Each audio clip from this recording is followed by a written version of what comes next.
je m'appelle Vincent Jeannot. Mon métier, je suis directeur de la photo.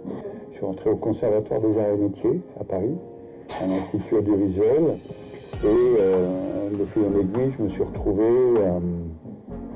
assistant caméra sur les premiers films de Luc Besson. Le dernier combat, Subway, Grand Bleu. Puis après, j'ai continué. J'ai été 15 ans assistant caméra avant de passer directeur de la photo. Et ensuite, j'ai travaillé un peu dans tous les domaines, que ce soit le court-métrage, le long-métrage, donc la fiction, téléfilm, la série, et puis aussi des programmes courts comme les publicités, les clips. Et j'ai aussi fait du documentaire. Salut, c'est Doriane de Télé Sorbonne. Aujourd'hui, on se retrouve pour un nouveau numéro de Préjugés vs Réalité sur le métier de directeur photo. C'est parti. Qu'est-ce qu'un directeur photo? C'est la personne qui crée l'identité visuelle du film. En gros, c'est lui qui, quand on met pause, si c'est joli, c'est grâce à lui, quoi. La définition du directeur de la photo, c'est celui qui signe l'image. Donc, comme je dis, qui est un peu le traducteur français-image pour un réalisateur. C'est de mettre à l'écran ce qu'il a dans la tête un petit peu. Et aussi, c'est un chef d'équipe. Avec qui travaille le directeur photo? Avec des acteurs et des scénaristes pour mettre la photo en œuvre, enfin des metteurs en scène.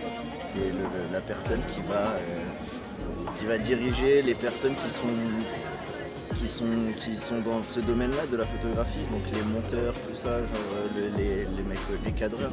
Il travaille en premier avec le réalisateur, il travaille aussi avec la production par rapport aux moyens qui sont donnés pour faire l'image.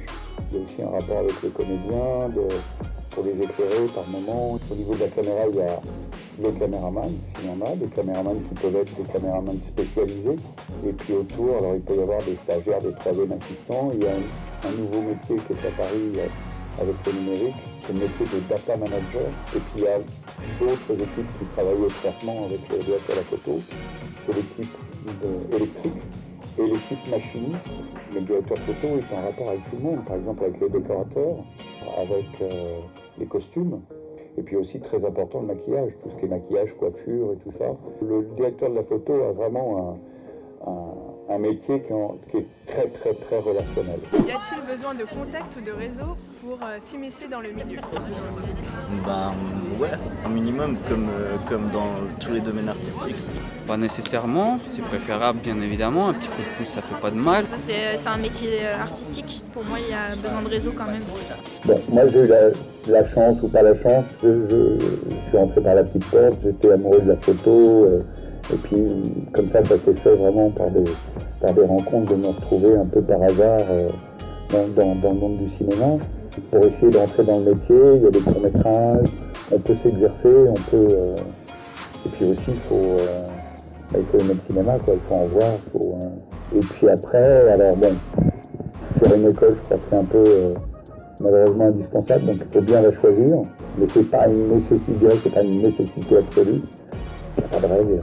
Est-ce que le métier de directeur photo est un métier qui fait encore rêver aujourd'hui? Ouais, il fait encore rêver. Ouais. Moi, il me fait rêver, c'est cool. Enfin, les gens se lancent beaucoup plus facilement, genre les étudiants, un truc comme ça, dans des courts-métrages. Et on a plus d'outils aussi à disposition, des logiciels sur les ordinateurs, Oui, c'est vrai qu'on est une génération on très est proche. très connectés. Tous les métiers d'art sont très gratifiants. C'est l'expression de soi à travers la matière, c'est ce qu'on dit, non? On fait un des plus beaux métiers du monde. Bon, c'est pas un métier facile, parce que c'est un métier qui fait partie de ce qu'on appelle l'intermittent. Donc c'est ce rythme complètement irrégulier. Donc je pense qu'il faut déjà avoir une certaine souplesse. Et ce qui est formidable, c'est que c'est jamais la même chose, quoi. C'est pas un métier de routine. Mais c'est un super métier. Je pense qu'il faut être passionné et il faut y faire.